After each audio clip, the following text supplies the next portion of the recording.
Ça fait pas mal de temps que je voulais interviewer Franck Lovett, donc je suis très content de pouvoir vous présenter cet épisode. J'espère que vous allez prendre autant de plaisir à l'écouter que j'en ai eu à le faire.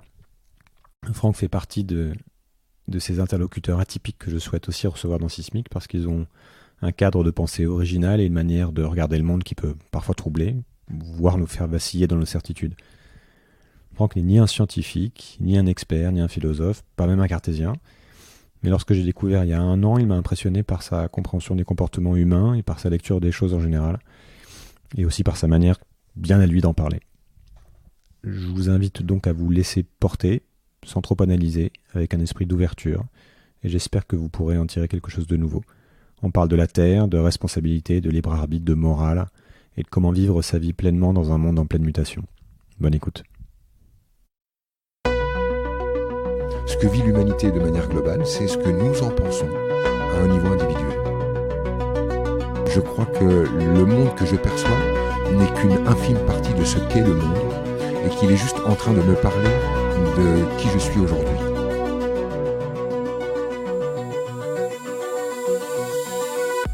Bonjour Franck. Bonjour Julien. Bienvenue sur Sismic. Merci de m'avoir invité. Est-ce que tu peux te présenter rapidement en expliquant ce que tu fais dans la vie aujourd'hui ? Oui, je crois que je peux faire ça. J'anime des séminaires et des conférences et j'anime ces choses-là parce que j'ai fini par développer un angle de vue sur la vie qui est suffisamment particulier pour donner envie aux gens de m'écouter. Le définir plus, ce serait le trahir. Je pense qu'on finira par sentir à peu près de quoi il retourne. Ok. Alors ce podcast est né de mon angoisse face aux enjeux de notre époque et aussi de ma curiosité. Il faut que tu saches un peu aussi, parce qu'on ne se connaît pas encore bien, d'où je parle, de quoi je parle. Donc j'ai le sentiment qu'on vit une époque particulière qui a pour caractéristique principale d'être une grande accélération en fait. On vit une accélération assez dingue du rythme des changements et donc pour nous une grande difficulté, ça donne une grande difficulté à se projeter dans l'avenir. Et ça, je trouve ça angoissant. Donc sur ce podcast, j'ai voulu parler à des personnes qui pouvaient m'aider à comprendre ces sujets qui déterminent a priori notre avenir. Et j'ai donc abordé des thèmes écologiques, technologiques, sociétaux. Et ce que j'en retiens pour le moment, c'est encore plus de questions et toujours beaucoup d'incertitudes sur quoi faire de tout ça. Et j'ai le sentiment que le monde entre dans une grande phase d'instabilité et que si on continue sur cette ligne de fuite, en fait, l'humanité se prépare à un avenir assez sombre, voire violent.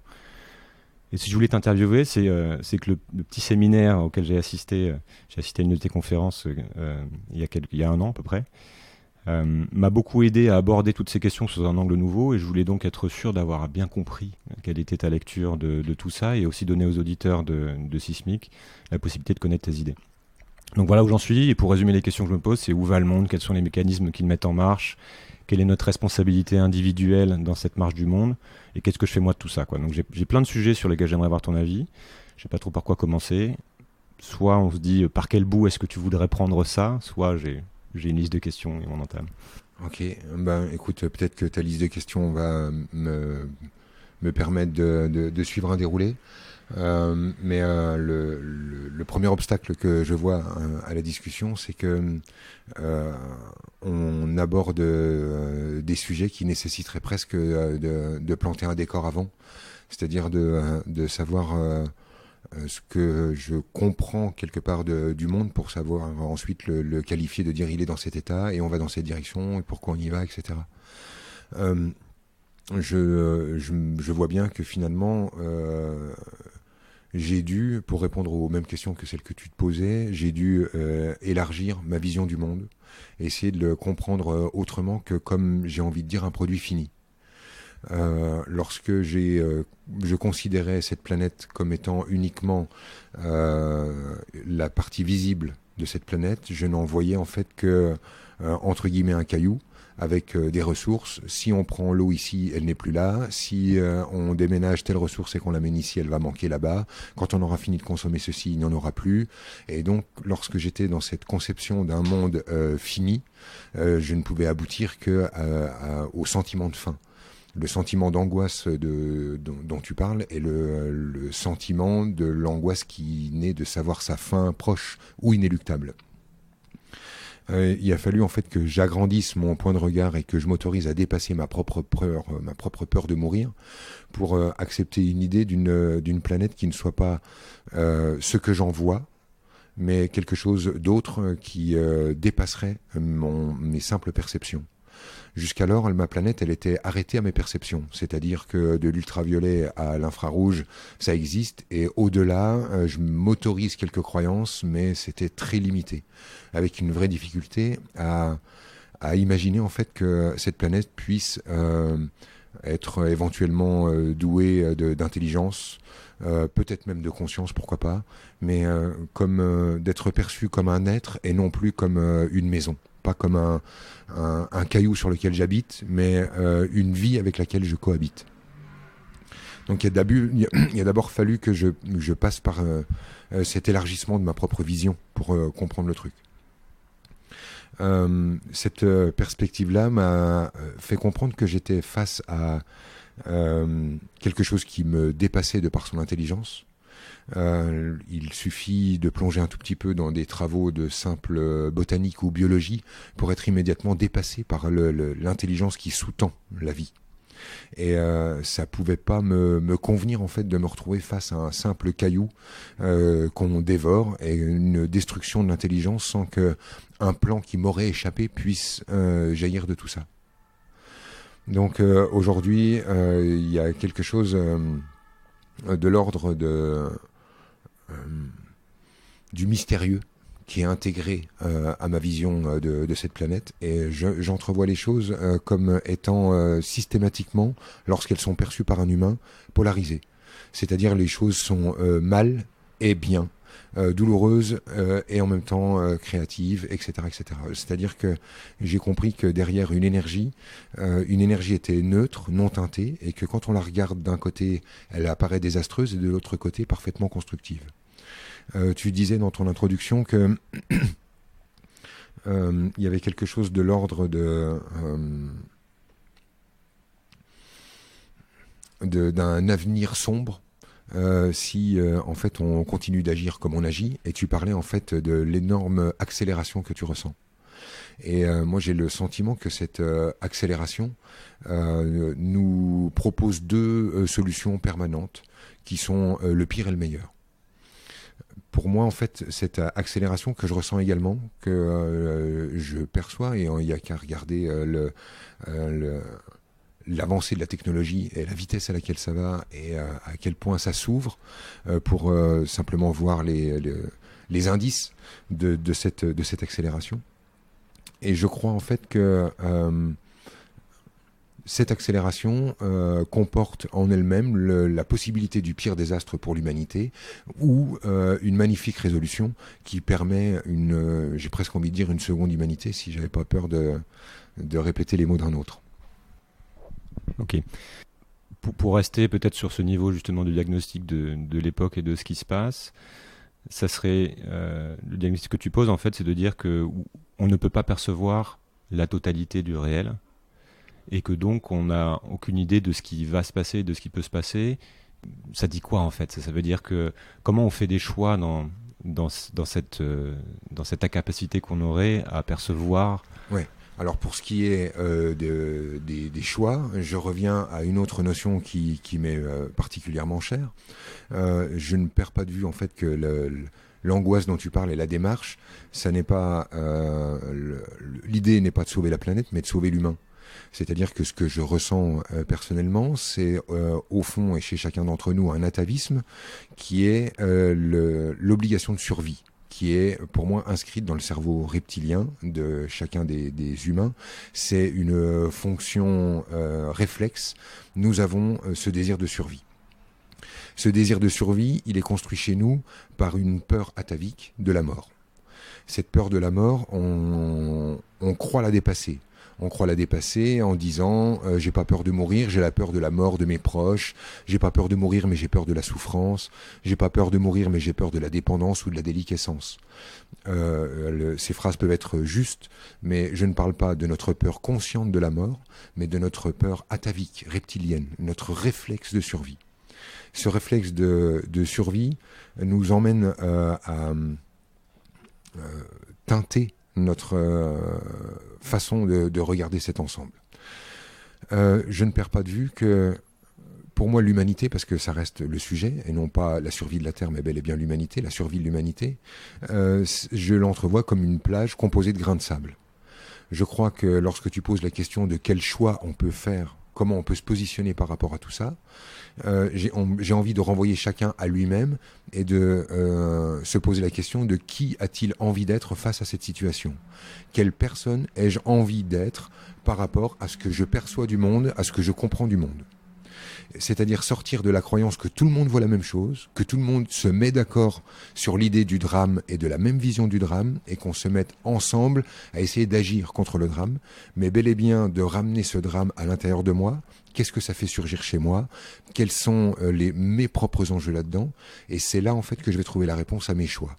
C'est-à-dire lorsque je vais me dire, si je veux que la plage aille mieux, je vais m'occuper du grain de plage que je connais, qui est moi, et je vais donc répondre à la question pour moi. J'ai envie de passer par l'égoïsme comme clé de l'altruisme. C'est-à-dire, je vais m'occuper de savoir quels sont les choix que moi j'ai envie de faire en tant qu'homme, et c'est de répondre à ce choix-là, qui est ce que je peux faire de mieux pour la plage entière. On va revenir aussi sur cette question de responsabilité aussi individuelle que je trouve très intéressante. Je me posais la question aussi de savoir ce que tu pensais justement de cette quête, de cet effort de compréhension et de projection. Parce que plus je cherche, en fait, plus je trouve qu'en fait, tout est beaucoup plus complexe que ce que je pensais. Plus je creuse, plus je trouve des nouveaux problèmes, et plus je crois avoir trouvé la solution, plus je trouve en fait, je me rends compte que c'est même peut-être pas la bonne question que je pose. Et ce que j'identifie comme étant un problème, un autre, il va y voir une solution. Tu vois, c'est un peu ce que tu viens de toucher. Ce que je vois comme étant vrai, un autre va le voir comme étant faux. Est-ce qu'on peut espérer aboutir à une compréhension objective du monde qui puisse nous permettre de nous accorder sur une direction commune, puisque c'est ce que beaucoup de gens cherchent à construire, en fait. Tout le monde cherche Je comprends. Alors, de là où je regarde, il y a plusieurs choses. J'ai la croyance que tout ce que je connais du monde n'est passé que par mes sens. Je ne connais rien du monde qui ne soit pas passé par mes yeux, mes oreilles, mes sens et mes sensations. Du coup, je ne crois pas en l'objectivité. Je crois que chacun ne peut que s'exprimer en fonction de ses propres enregistrements, croyances, traumas, perspectives, attentes et milieu social, etc., etc. Donc, je ne crois pas en la subjectivité. Je suis même aujourd'hui persuadé que l'observateur d'une situation change ce qu'il est en train d'observer. Dans cette perspective-là, déjà, si tu veux, je crois que la quête d'objectivité, pour moi, il y a une porte pour l'objectivité qui serait la somme de toutes les subjectivités. C'est-à-dire que si toutes les subjectivités étaient d'accord, on obtiendrait quelque chose d'objectif. Je ne crois plus en « je l'observe, donc c'est vrai ». Je crois que c'est en train de bouger. J'ai entendu parler de scientifiques qui étaient déjà en train de se poser la question de est-ce que la particule se comporte de la même manière lorsqu'on l'observe ou pas, par exemple. Je ne suis plus aussi stable sur ces pistes-là. Donc pour moi aujourd'hui, l'idée de l'objectivité et le désir de nous réunir face à une même idée afin d'agir de concert. Et je crois que si on veut tous agir de concert, c'est parce que y a ce sentiment d'urgence de ne pas mourir qui est sous-jacent. D'ailleurs, effectivement, je crois que les humains, pour se réunir, ont besoin d'ennemis communs. Si d'un seul coup, dans une pure fiction, une soucoupe volante atterrissait en nous disant on va tous vous tuer, il n'y aurait plus de noirs, de blancs et de jaunes. Il n'y aurait plus que des humains contre des non-humains. Et je crois qu'on aime se réunir contre. C'est un peu ce que j'ai observé ici. J'ai adoré le mouvement des Gilets jaunes parce que j'ai vu d'énormes mouvements de cœur, des réunions de gens qui se rencontrent, se parlent, communiquent, échangent, se soutiennent, et j'ai trouvé l'élan magnifique. Mais pour que cet élan ait lieu, il fallait qu'on ait un ennemi commun, qu'on soit focalisé sur objectivement, on est en train de nous faire souffrir, réunissons-nous, pensons la même chose, battons-nous contre, et ce sera le moyen de nous unir. Donc il y a quelque chose de cet ordre-là dans la question que tu me poses. Cela dit, je crois que ça ne fait pas la même chose à tout le monde d'être confronté au sujet que tu soulèves. Et que je crois qu'on est en train d'observer à un niveau global ce qui se produit à des niveaux individuels. C'est pour ça que je parle de l'idée de s'occuper du grain de sable que je suis, plutôt que de savoir comment se comporte la plage, en me disant que lorsque toute la plage pensera comme je pense, tout le monde ira mieux. Ça ramène aussi à la réflexion sur comment se créer un changement sociétal, comment se créer un mouvement. Tu vois, qu'est-ce qui fait qu'une société, plus largement, tu vois, le monde évolue dans un sens ou dans un autre? À quel niveau ça se joue? Je crois, tu sais, en cette expérience qui peut, à mon avis, avoir ses détracteurs, qui est peut-être plus ou moins solide, mais qui me parle, et j'ai envie de m'en servir plus comme d'une image que d'une preuve pour répondre, de la loi du centième singe. Tu sais, d'une expérience qui a été faite et que je vais galvauder en parlant parce que je me souviens que du tiers de l'histoire, mais l'idée globale, c'est de mettre 99 singes sur une île et un autre sur une autre île à une telle distance. Et on apprend aux singes qui sont ensemble à laver leurs fruits avant de le manger. Le premier apprend, d'autres le font par mimétisme, et cette expérience révélerait que lorsque les 99 singes font la même chose, celui qui est sur son île tout seul se met naturellement à faire le même geste. C'est aussi la démonstration qu'on fait en mettant le feu dans un champ de moutons. Il y a un mouton qui appartient au troupeau mais qui est isolé dans un autre champ et qui se met à partir au même instant et dans la même direction que tout le troupeau lorsqu'il se met à fuir le feu. Et cette communication-là, qui pour moi est quelque chose de réel, c'est-à-dire quelque chose que je manipule tous les jours, me dit en fait comment se produisent les changements au niveau global. C'est-à-dire que pour moi c'est un phénomène d'une personne, puis d'une autre, et la plage prend une couleur lorsque chacun s'occupe de son grain de plage. Donc il y a une couche de communication qu'on ne comprend pas forcément bien, je sais que ça touche aussi à l'épigénétique, ce que tu dis, il y a des découvertes qui se sont faites récemment sur comment justement le génome peut se transformer avec l'expérience, mais il y a aussi une couche un peu qu'on ne comprend pas bien, de communication qu'on ne comprend pas bien, qui font que tout le monde a les mêmes idées au même moment. Oui, c'est ça. Les idées sont dans l'air et on s'en saisit. Elles ne sont pas réellement à nous. Alors si tu veux, moi j'arrive du monde de la spiritualité. Je suis juste en train de redescendre dans mes pompes d'humain pour recommencer d'avoir un langage compréhensible par à peu près tout le monde, bien que ça soit encore perché. Mais de là où j'arrive, les notions que j'ai touchées sont arrivées presque d'une manière en tout cas mystérieuse. Et je me suis très tôt débarrassé du besoin de la preuve. C'est-à-dire que pour moi, les preuves ont toujours été des obstacles à croire plus grand et à voir plus large.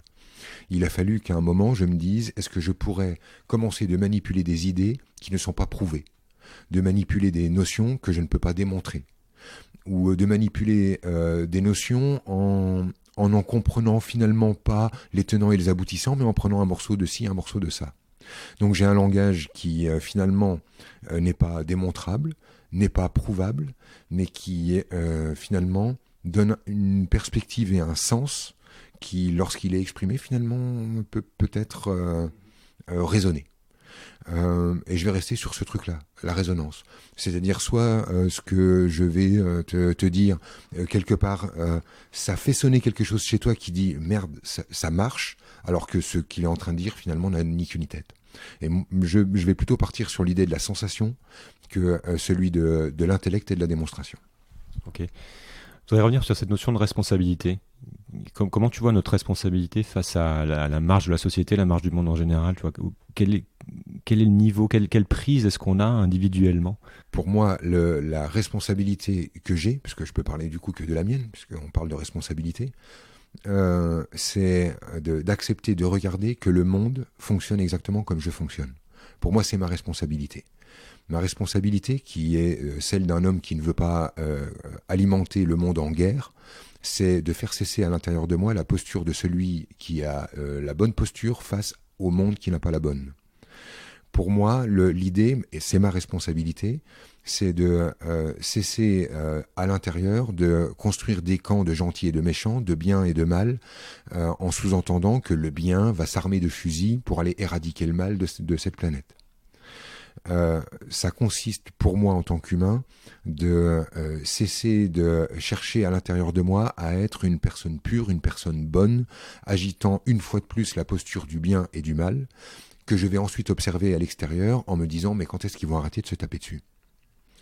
Ma responsabilité en fait pour moi c'est de ramener le monde que je perçois à l'extérieur à l'intérieur et de régler le problème dedans. C'est comme ça que moi j'entrevois ma responsabilité d'humain. Et du coup, qu'est-ce que tu penses de la notion d'engagement pour une cause ? J'ai rencontré pas mal de gens qui s'engagent parce qu'ils jugent que quelque chose est bon ou moins bon, et parce qu'ils jugent qu'ils ont quelque part raison par rapport à c'est leur perception du monde qui leur dit ça. Est-ce qu'on n'a pas besoin de gens qui s'engagent ? Tu vois, j'ai toujours en cette phrase de Margaret Mead, qui est beaucoup citée dans l'écosystème, qui ne doutait jamais qu'un petit nombre de gens réfléchis et engagés peuvent changer le monde. En vérité, c'est la seule chose qu'on n'a jamais faite. Tu vois, qu'est-ce que tu penses de toutes ces idées autour de... Je pense qu'en fait, justement, si on suit l'adage que propose la femme que tu cites, tu arrives exactement dans mon système de croyance. C'est-à-dire que c'est exactement comme ça que le monde a changé. Justement, un petit groupe de gens pense, c'est déjà le cas, les gens pensent. Et donc, le monde, effectivement, est en train de suivre cette marche. Et l'image du monde est le résultat des pensées qu'ont les humains à propos de ce monde. Ce que vit l'humanité de manière globale, c'est ce que nous en pensons à un niveau individuel. C'est-à-dire que je pense que cette femme est en train de nommer quelque chose de parfaitement clair. C'est ainsi que le monde se transforme. Seulement, en fait, on a effectivement sous les yeux le résultat de nos propres pensées. Dans ma démarche, en fait, identifier la guerre à l'intérieur entre le bien et le mal est ma responsabilité. Tant qu'à l'intérieur de moi, je continue de vouloir être uniquement le bien, faisant un déni de ce qui marche pas chez moi, de mes travers, de mes pulsions, de mes perversions, de mon animalité, etc. Tant que je refuse d'accepter ça à l'intérieur, c'est normal en fait que ça continue d'entretenir une forme à l'extérieur. C'est-à-dire que le monde, je pense qu'il est perçu à l'extérieur, on perçoit à l'extérieur ce que nous avons à l'intérieur.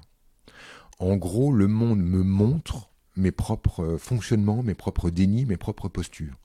J'ai l'impression que l'élan de pollution comme l'élan écologique sont la vision extérieure de mon manque de courage à être le propre éboueur de mes déchets émotionnels à l'intérieur. J'ai le sentiment que nous avons pris le coup de fuir tout ce qui pourrait nous salir et que, exactement comme on le voit avec les déchets, c'est-à-dire quand on les voit plus, on pense que ça n'existe plus. Une fois que c'est caché, on dit que c'est propre. On se positionne de la même manière à l'intérieur. Mais ta question, elle partait dans une autre direction. Tu étais en train de me poser la question de l'engagement et des gens qui s'engagent. Pour moi, il y a, si tu veux, Julien, deux façons de s'engager dans la vie. Soit je vais m'engager contre la mort des baleines parce que j'ai considéré que la mort des baleines c'était mal et que je veux plus qu'il y ait de mal sur cette planète. Et là, moi, de là où je regarde, c'est ce que j'appelle la guerre. C'est-à-dire le bien va éradiquer le mal. Ce qui renvoie à l'intérieur de moi, je ne vais vendre au monde que la belle image de moi, enterrant sous le tapis tout ce qui pourrait nuire à mon image d'une manière ou d'une autre. La démarche là, qui consiste à je veux effacer le yin pour qu'il ne reste plus que le yang ou effacer le yang pour qu'il ne reste plus que le yin, pour moi c'est une démarche qui a été entreprise par l'humanité depuis des millénaires, que l'idée en fait du bien qui éradique le mal arrive justement à son paroxysme et que là on est en train d'observer la crise qui naît du besoin du bien d'éradiquer le mal. J'arrive même à cette conclusion aujourd'hui qui est de penser que le bien désirant éradiquer le mal, c'est le mal. C'est l'image, si tu veux, de Bush qui dit « je suis le bien et je vais aller domestiquer le mal à l'autre bout du monde », la croisade, et devenant ainsi lui-même le mal incarné. C'est-à-dire que j'ai le sentiment que le désir de faire le bien et de s'armer pour aller éradiquer le mal, c'est le mal. Pour moi, l'Holocauste, la démarche d'Hitler était la même. C'est-à-dire, la démarche d'Hitler, ça n'est pas « venez les gars, on va faire un monde tout pourri, on assassine les gens ». La démarche sous-jacente, c'est on va faire un monde meilleur où il y aura du boulot pour tout le monde, on sera en bonne santé, on sera machin. Qu'est-ce qui nous empêche de ça ? Eux, ils ont dit, alors le problème c'est quoi ? C'est les juifs, c'est très bien, on va éradiquer le mal et on sera le bien. Pour moi, aujourd'hui, il y a deux formes d'engagement. Soit à l'intérieur de toi, tu es dans cette démarche holocauste, c'est-à-dire je souhaite éradiquer le mal, ce qui revient à éradiquer l'expérience totale. C'est-à-dire éradiquer le plus, c'est éradiquer le moins, éradiquer le mal, c'est éradiquer le bien. Pour moi, en fait, les deux ne vont pas l'un sans l'autre. La polarité et la relativité de notre monde est soutenue par son contraire. C'est l'aspect négatif et positif de la matière elle-même, électrons et son noyau. Je ne peux pas enlever le moins sans enlever le plus. Donc pour moi, il y a une démarche d'engagement qui est une démarche, au fond, inconsciente bien sûr, d'annihilation de l'expérience planétaire. C'est la partie de moi qui veut m'engager pour éradiquer le mal. Mais je considère une autre manière de s'engager, qui est une manière de m'engager, non pas, si je m'engage donc contre la mort des baleines, ça n'est pas parce que c'est le mal et parce que je veux éradiquer l'expérience. Je vais m'engager contre la mort des baleines parce que ça dit qui je suis. C'est-à-dire que là, on n'est plus dans une démarche d'annihilation, de correction, de justice, avec des justiciers. On est dans une démarche d'expression de soi. C'est-à-dire, la personne que je suis face à l'émotion que génère chez moi de voir des baleines mortes, m'intime l'ordre de me lever et de m'engager. Je m'engage parce que ça dit qui je suis, parce que ça exprime l'être, l'homme ou la femme que j'ai envie d'être en ce monde. Je ne le fais pas pour que ça n'arrive plus, mais au contraire, en fait, je considère la situation comme étant une permission, un décor me permettant d'exprimer une part de moi, quelque chose que j'ai envie de faire surgir de moi. Alors, un salaud qui s'engage, quelqu'un qui s'engage dans une voie qui est perçue comme mal. Tu prends un exemple, Hitler, tu vois, si on va aller sur l'extrême. Si lui considère que dans son schéma de pensée, dans sa vision du monde, c'est complètement cohérent, parce que il se dit je suis en train de faire le bien, tu vois, parce que tout le monde parle, et je pense qu'il y a peu de gens qui se disent je suis en train de faire le mal, je suis en train de faire le bien, et c'est-à-dire qu'on n'est pas en mesure de le contrer et qu'on devrait accepter ça parce qu'on se dit finalement il est cohérent avec sa ligne de vie, c'est lui-même, ou est-ce qu'on peut considérer qu'il y a une espèce de bien supérieur finalement qui nous mettrait en position de juger et d'essayer de tracer une ligne qui va être pour le plus grand bien, tu vois. Comment on est je sais pas si ma question est bien formulée, mais je pense que tu je vois à peu près ce que tu veux dire. Je crois qu'en fait où est-ce qu'est la boussole, t'es en train d'agiter le pire en disant d'une manière très douce, merci Julien, ok Franck, mais alors du coup ce que tu es en train de me dire c'est que du coup on peut laisser chacun faire exactement ce qu'il veut et tu viens de gommer la morale, bah allons-y alors.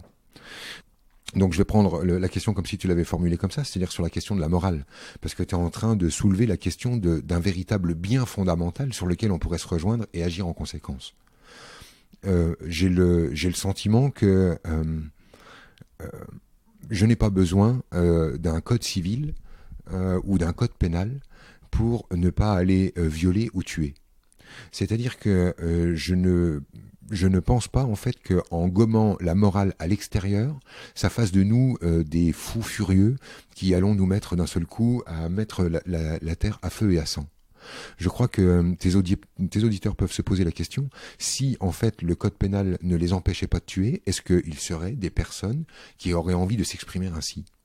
Est-ce que toi, en fait, Julien, si on enlève l'interdiction de tuer, tu vas dire « Ah, cool, enfin, vous me permettez, parce que justement, j'avais vraiment envie de ça ».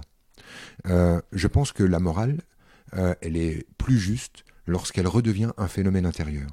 Quelle personne as-tu envie d'être dans ce monde ? Moi, perso, je suis un homme qui n'a pas envie d'être quelqu'un qui tue. Ça n'est pas l'homme que j'ai envie d'être. Et je n'ai pas besoin qu'on me fourgue une Bible extérieure, c'est-à-dire une charte de bon comportement sur laquelle on s'accorderait tous pour dire ça c'est le mal et ça c'est le bien. Je peux me référer simplement à l'humain que je suis. Et en me référant à mes codes intérieurs, je me rends compte que non, moi je ne suis pas un homme qui viole ou qui tue. Je n'ai pas envie d'être cette personne-là. Et je ne crois pas, en fait, que les livres censés nous interdire ça interdisent le viol et le meurtre. Ça ne marche pas.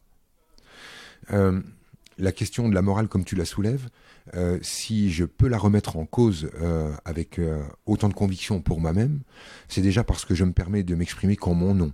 Mon point de vue n'engage que moi, ne regarde que moi. J'ai vu en fait dans l'immense douleur qu'a été l'Holocauste, le pire et le meilleur de l'humanité. C'est-à-dire que j'ai en même temps, dans la même expérience, le pire, pas besoin de s'en souvenir, hein, si besoin de s'en souvenir, on sait de quoi on est en train de parler, le pire n'a pas besoin de le nommer, et en même temps, je perçois encore 1945 comme étant le plus grand mouvement de paix qu'ait connu l'humanité depuis je sais pas quand d'ailleurs. C'est-à-dire que lorsque le pire se présente, le désir de meilleur se présente avec. Et je parle d'un désir de paix, hein, c'est-à-dire qu'effectivement, 1945, c'est le plus grand désir de paix de l'humanité entière. C'est un moment où on s'est tous mis d'accord à dire non, là, c'est bon, faut que ça s'arrête. Et on a dans le pire quelque chose de magnifique qui a réussi à surgir de ça. Ce qui n'enlève rien à rien. Hein. Le pire reste le pire, ça reste injustifiable, inacceptable, et en même temps, ça contient quelque chose qui est des graines qui sont encore en nous, Julien, peut-être même qui font qu'on est capable d'avoir des discussions avec des points de vue antagonistes et de pouvoir en parler à la cool. Je reste un peu sur cette notion d'ombre et lumière, peut-être pour mieux comprendre comment on peut interpréter on parlait de la Seconde Guerre mondiale, tu vois, comment tu peux interpréter un événement ou ce qui est en train de se passer actuellement, tu vois, avec une certaine dérive que je disais un peu sombre, comme le résultat d'une lutte entre l'ombre et la lumière collective et en nous. Tu vois, il y a des périodes de l'histoire qui ont été dites lumineuses, d'autres dites sombres. Qu'est-ce qu'on peut dire de ces notions et le lien avec ce qu'on voit émerger, quoi. Est-ce que ça vient de nous et comment ça se transforme collectivement, tu vois? Alors, est-ce que ça vient de nous ? Moi, j'en suis convaincu. C'est-à-dire que je reste convaincu que la plage a la couleur de chacun de ses grains. Et que le grain de sable que je suis ne peut qu'observer une humanité qui résonne sur ce que je suis. Je rappelle en fait que le grain de sable perçoit la plage depuis ses propres perspectives, depuis ses propres sensations, et qu'il n'y a pas de grain de plage objectif. Le grain de plage, il est subjectif. Effectivement, est-ce que la question que tu es en train de me poser, c'est comment un phénomène intérieur peut devenir l'Holocauste ? C'est comment cette lutte entre l'ombre et la lumière, je ne sais pas si on peut appeler ça une lutte, d'où elle vient ? Est-ce que c'est d'abord individuel ou alors est-ce que tu as un niveau autre auquel ça se passe, auquel ça se produit en fait, et qui fait qu'on va dans une direction ou une autre ? Ok. Pour moi, en fait, c'est... alors attention, parce que comme je regarde les choses, il n'y a pas de grands changements radicaux, mais des petits changements organiques. Tu sais, comme cette pensée organique, ça se nourrit de l'échange et ainsi de suite, et ça va petit à petit. Mais pour moi, ça part c'est l'histoire de l'humanité, il faudrait revenir en amont. Si nous, on reprend à Jésus-Christ, on arrive donc il y a 2000 ans, avec d'un seul coup, on passe du polythéisme au monothéisme, et on se met dans une perspective où on va vers l'individu.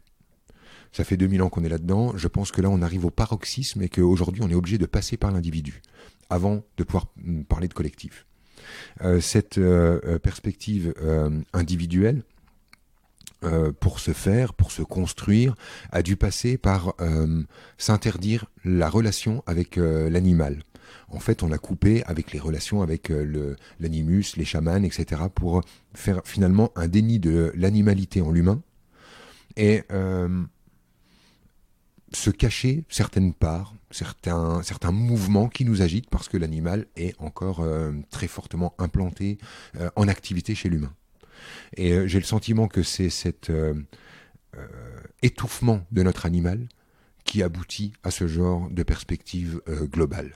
C'est-à-dire que c'est l'interdiction des besoins fondamentaux, l'interdiction des pulsions, la non-reconnaissance de notre droit à certains désirs, à certains atavismes. C'est l'enfermement de toutes ces énergies qui sont extrêmement puissantes, qui font cocotte minute et explosent. Pour moi, en fait, c'est un phénomène du départ qu'il serait bon d'aller débrancher chez chacun d'entre nous, peut-être. Je voudrais revenir sur cette notion de libre arbitre. Est-ce qu'on choisit vraiment sa vie et ce qu'on met dans le monde, tu vois, et si j'élargis, est-ce que collectivement on choisit notre avenir ou est-ce que c'est un truc qui nous dépasse, tu vois, dans lequel on est importé ? J'ai envie de répondre les deux. C'est-à-dire qu'il y a quelque chose dans lequel je suis embarqué et au sein duquel j'ai une liberté totale. On peut avoir cette image du train et de la mouche dans le train. C'est-à-dire que j'ai le sentiment qu'à un certain niveau de l'être humain, il y a quelque chose en nous qui nous dépasse, qui va d'un endroit vers un autre. Et c'est le train. Imaginons que ce train aille de Marseille à Paris. Ça, j'ai envie. Si on fait deux niveaux, on pourrait imaginer que je suis un être et un humain. Imaginons que l'être va de Marseille à Paris, et l'humain que je suis, celui qui est conscient simplement d'être un morceau de chair en activité, lui, il est une mouche dans ce train. Et la mouche dans le train, en fait, elle peut aller en avant, en arrière, elle peut souffrir ou jouir, elle peut attendre, elle peut courir, elle peut s'essouffler, elle peut y croire ou ne pas y croire. Elle a sa totale liberté d'action. Et pourtant, elle ira à Paris. Parce que le train va à Paris. Bon, c'est comme ça aujourd'hui que j'entrevois le libre arbitre. C'est-à-dire que j'ai une totale liberté d'aller à droite, d'aller à gauche, de faire exactement ce que je veux. Et bizarrement, à chaque fois que je fais un choix, ce choix-là s'inscrit dans un autre choix qui a été fait à un autre étage, et ça s'inscrit parfaitement. Alors, j'ai une phrase pour résumer ça, mais là, je dois te prévenir tout de suite, et à mon avis, tu vas galérer au montage. On passe d'un monde à l'autre pour tes auditeurs. Hein, on vient de... Ok. L'idée, en fait, c'est que quand je fais un pas dans la vie, le pas que je viens de faire, il vient d'être écrit depuis toujours. C'est comme ça, en fait, que tu peux entrevoir la véritable notion autour du libre arbitre. Il vient d'être écrit depuis toujours, c'est-à-dire au moment où je pose le pas, c'est mon véritable choix. Rien ne me pousse à le faire dans cette direction-là. Je peux délibérément le mettre où je veux. Mais là où je viens de désirer le mettre, c'était écrit depuis toujours.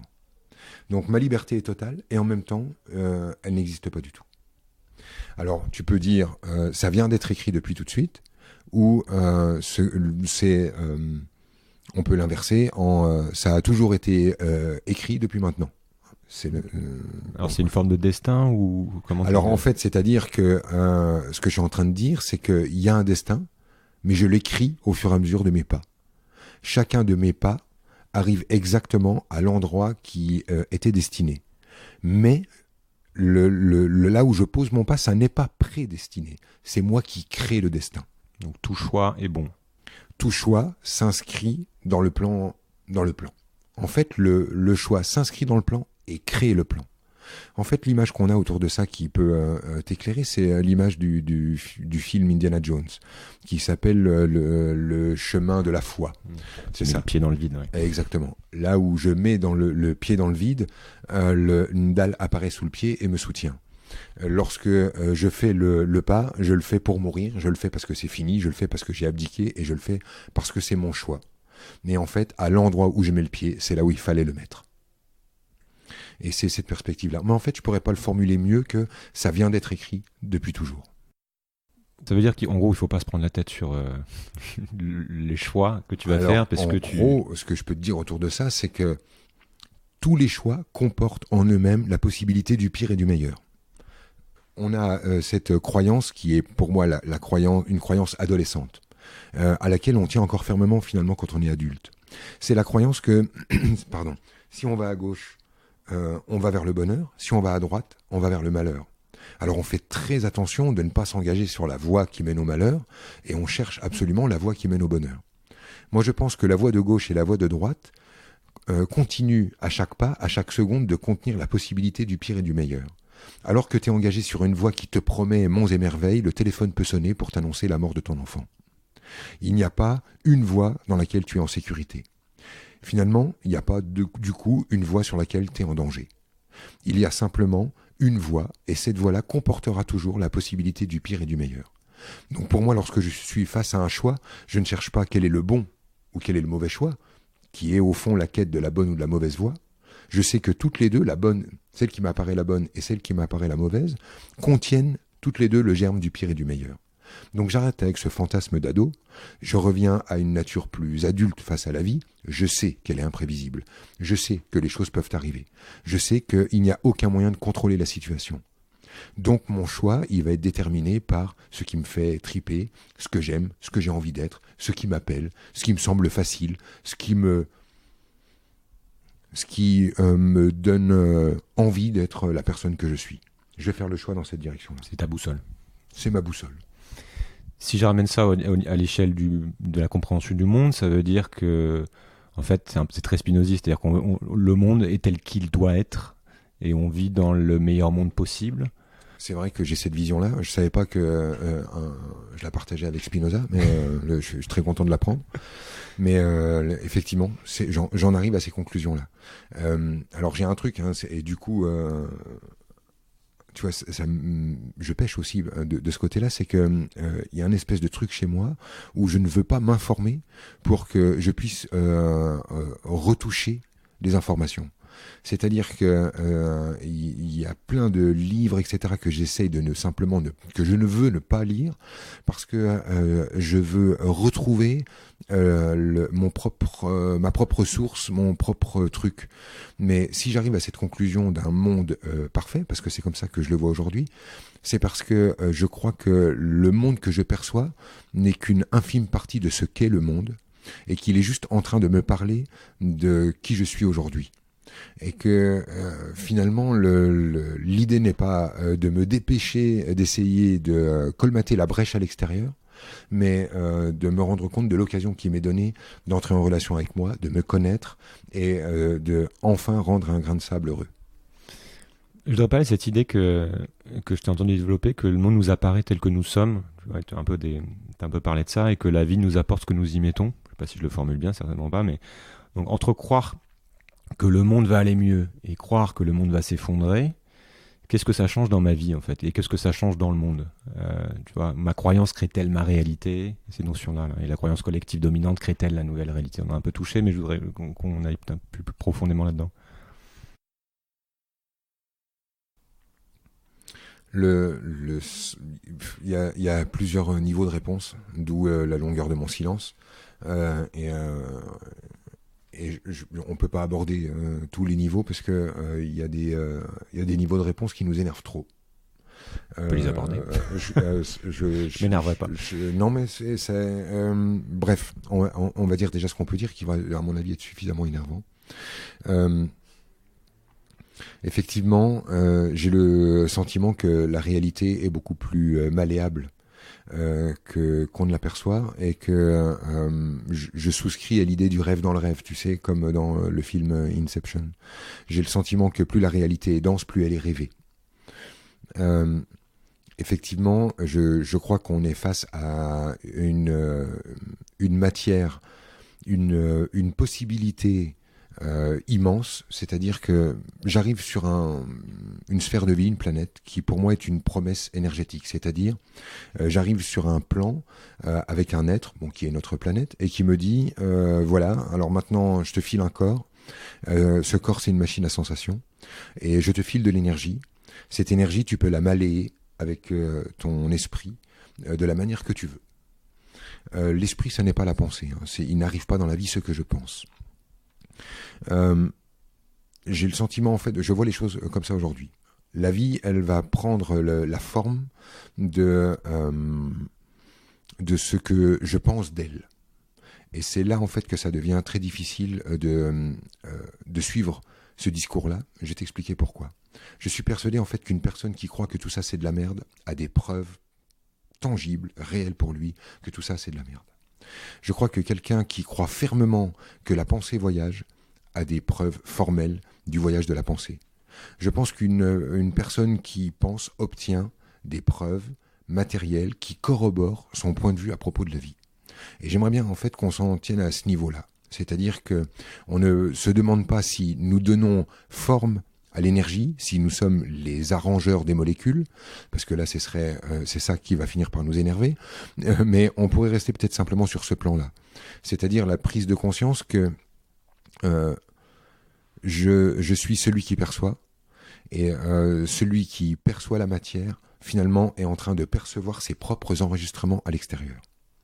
La vie que j'ai ressemble à l'énergie que je porte. La vie que j'ai ressemble aux croyances que j'entretiens. En fait, c'est une expérience que tout le monde fait.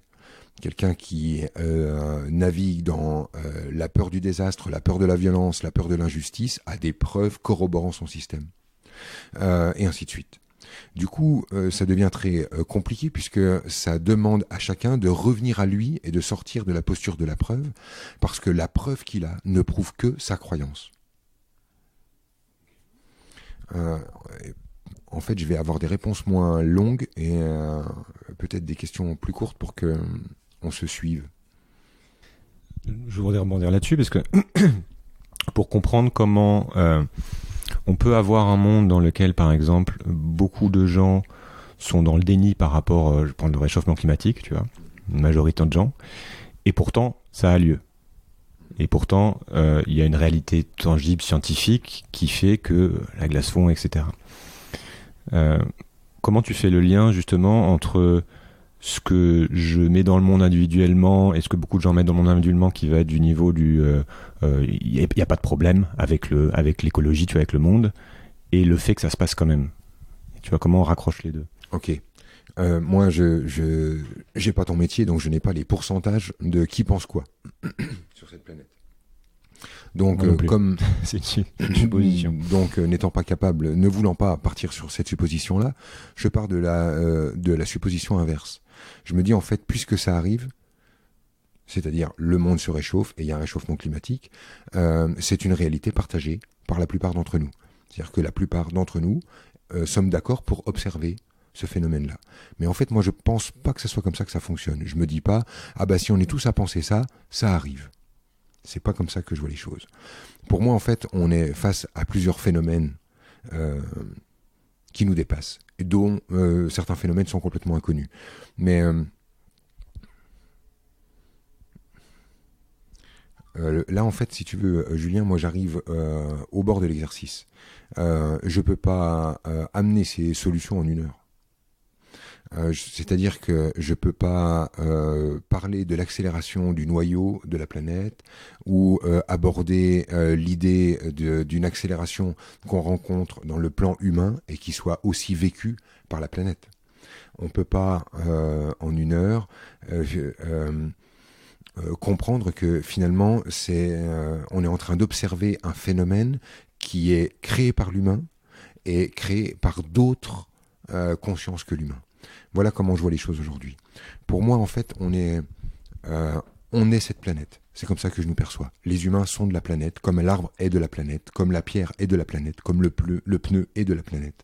Je pense que nous sommes de la planète. Je pense que tout ce qui est la planète vit ce que vit la planète. Je pense que la planète est un être. C'est comme ça que je le perçois. J'ai essayé d'édulcorer mon discours au début de l'interview, mais je ne peux plus me retenir. Effectivement, j'entrevois cette planète comme étant un être. Bien des civilisations ont entretenu un rapport d'être à être avec cette planète. Pour moi, cet être a lui-même son propre vécu. Ce vécu, en ce moment, est un vécu de croissance, de développement, d'accélération pour cet être. Je crois en fait que la planète est en train de changer de tonalité vibratoire. Je pense que tout ce qui est la planète est forcément impacté, car nous sommes la planète. Je pense donc que nous sommes, nous aussi, assujettis à cette accélération particule, cette accélération vibratoire. J'ai le sentiment donc qu'il y a quelque chose qui est de l'ordre de la croissance même de notre planète qui est en train de se produire. Je pense que cette accélération vibratoire crée un réchauffement. Et donc je pense que cette planète se réchauffe parce qu'elle se réchauffe, et que cette planète se réchauffe parce que nous la réchauffons, parce que elle et nous sommes la planète. Nous réchauffons la planète parce que la planète se réchauffe. Nous réchauffons la planète parce que la planète accélère sa vibration, et qu'une accélération de vibration, c'est une augmentation de température. J'ai le sentiment que ça aboutit à du pire et à du magnifique. Du pire pour nous uniquement, parce que nous sommes uniquement humains, assujettis à cette peur atavique de la mort dont je te parlais au début de notre entretien. La planète, elle, n'a pas cette peur atavique et reptilienne de disparaître. Elle s'entrevoit d'une manière plus complexe que nous. Cet être nous dépasse par sa façon d'aborder les mondes dimensionnels. Nous, sortis de 3 dimensions, on est mort. Donc nous, ça génère chez nous une grande peur liée à notre disparition. Donc pour nous, c'est dramatique. Mais pour l'ensemble qu'est Gaïa, qu'est cette planète, qui est cet être en train de changer de tonalité vibratoire, il y a du pire et du moins pire. Alors le pire, c'est que les êtres, les consciences qui prennent forme sur cette planète disparaissent aux yeux d'eux-mêmes, pas aux yeux de la planète. Pour la planète, il n'y a pas mort, il y a changement d'état. que la baleine ait corps ou pas, la baleine, elle reste Gaïa. C'est comme ça que c'est entrevu à un certain niveau.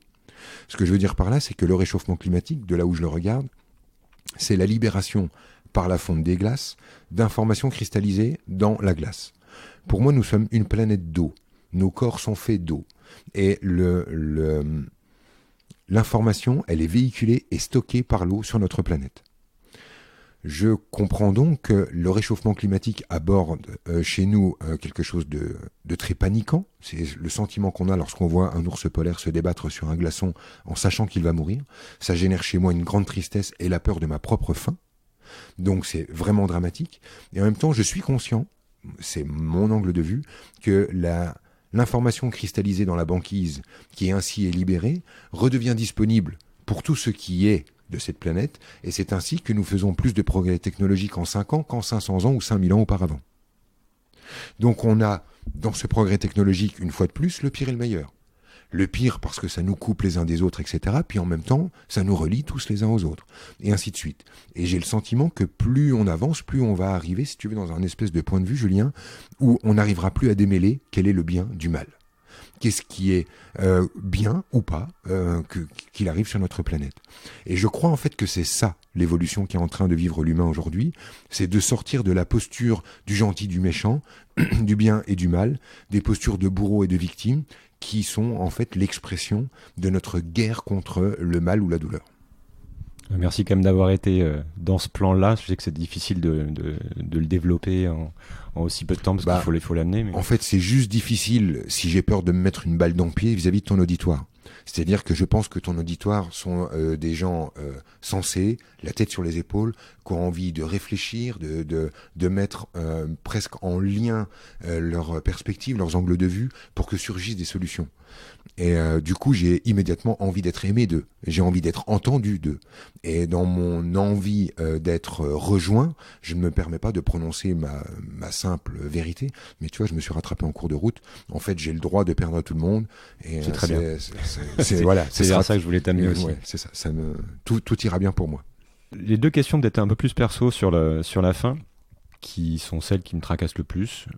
Quelle est notre responsabilité par rapport à nos enfants et aux générations futures ? On a été un peu sur cette notion de responsabilité. Peut-être faire une redite là-dessus sur Est-ce que je n'ai une responsabilité qu'envers moi-même finalement ? Est-ce que c'est là que doit être tout le travail, même si je sais que t'aimes pas ce mot ? Non, ouais, je suis pas si bloqué sur les mots, ça dépend du cadre dans lequel je travaille. Dans notre discussion, il n'y a aucun terme qui me choque. Je crois en fait profondément à ma responsabilité de papa.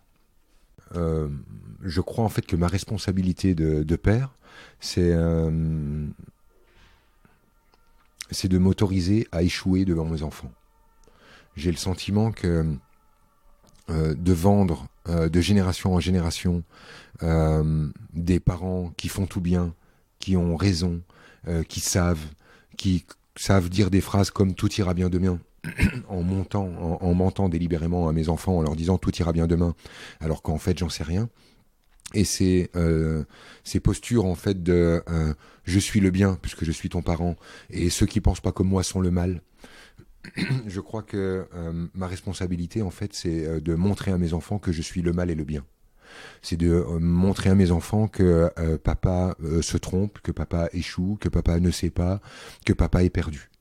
Je crois en fait que c'est ma responsabilité de leur montrer ça parce que je crois qu'on ne peut pas enseigner quoi que ce soit aux enfants. Ils se chargent de nous copier. Et nos enfants n'écoutent pas ce qu'on leur dit. Ils copient ce qu'on fait. Et on pourra leur dire éternellement comporte-toi comme ci, fais comme ci, ce serait mieux comme ça. De toute façon, ce qu'ils vont faire, c'est comme je fais. Et c'est pour ça que finalement, ma responsabilité, elle revient chez moi.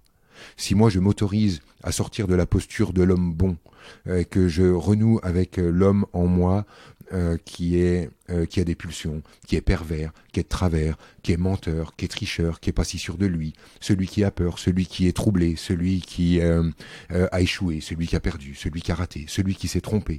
Si moi je m'autorise ça et que je me permets, parce que pour moi c'est ma responsabilité de reconnaître que tout ceci s'agite en moi, lorsque je fais ça, mon enfant qui me regarde et me copie va peut-être lui aussi s'autoriser à être un espace plus large en se permettant d'être le bien et le mal. Et c'est ce qui nous permettrait peut-être de sortir de la perspective du ou, soit je suis le bien, soit je suis le mal, et de renouer avec la perspective du et. Et je crois en fait que notre rencontre, Julien, même, ce qui t'amène ici dans cette discussion, c'est que tu as envie de faire du et. Pour moi, en fait, tu es typiquement un gars qui a envie de faire du lien, de mettre en relation pour qu'on ajoute les choses. Mais ajouter les choses, ça commence à cet endroit-là. J'ajoute en fait, je suis bien et mal, pas je suis le bien ou le mal. Je crois que ma responsabilité de père, et ce que je peux enseigner à mes enfants, c'est de les laisser me copier dans mes bonnes et mes mauvaises postures, dans celles qui sont qualifiées d'agréables ou de désagréables. Se réconcilier aussi avec sa part d'ombre, si je comprends bien. C'est ça. C'est un chantier. C'est ça. Après, tu sais, au bout d'un moment, en fait, t'appelles plus ça une part d'ombre. Ouais. Et ça devient simplement une part d'humanité. Est-ce que tu peux me dire à moi, peut-être pour m'aider à m'avancer, tu as un peu touché là-dessus, touché du doigt ça, pour m'aider à avancer dans mes questionnements ou à avancer tout court, et on peut finir là-dessus. Je trouve ça super courageux de faire ce que tu es en train de faire, parce que les gens qui m'interviewent, en fait, au fur et à mesure de la discussion, au contraire, en fait, se cachent du mieux qu'ils peuvent, puis les micros éteints, les micros enfin éteints me posent la question. Et ça sort du contexte, hein. Et je te parle comme ça de ce que je perçois chez toi. Je crois en fait que la difficulté pour toi, c'était de trouver un moyen légitime d'être séduisant. Et qu'il a fallu que tu trouves un moyen d'être beau qui soit au service de quelque chose de plus grand que toi. Mais que au fond, en fait, ce qui se produit réellement dans ton énergie, c'est comment il a fallu que tu trouves un moyen dans la vie de pouvoir être séduisant, être vu, te sentir au cœur des choses, voire pourquoi pas essentiel, sans jamais sombrer dans la crise d'ego ou dans le narcissisme. Et que finalement, si j'avais envie de parler avec toi de ça, je te dirais ne t'encombre pas de scrupules à jouir de ton pouvoir, de ta beauté, de ta capacité de séduire et de ta capacité de réunir. Tu n'as pas besoin d'évoquer des sujets graves et de les mettre au service de l'humanité pour avoir le droit de te sentir essentiel et reconnu. Merci Franck. Merci Julien. Voilà, comme je vous ai dit, cette petite introduction à la pensée de Franck Lovevet ouvre pas mal de pistes et je ne peux que vous inviter à visionner ces nombreuses vidéos en ligne pour approfondir ces notions parfois un peu complexes, voire un peu perchées. Pour ma part, ça m'a permis de lâcher certaines de mes angoisses en prenant du recul sur cette marche un peu folle du monde actuel et ça fait du bien. Si cet épisode vous a plu, je vous invite à partager sur vos réseaux, à en parler autour de vous, à noter 5 étoiles sur votre appli préférée, à vous abonner au podcast et à vous abonner à la newsletter sur le site sismic.fr. À bientôt.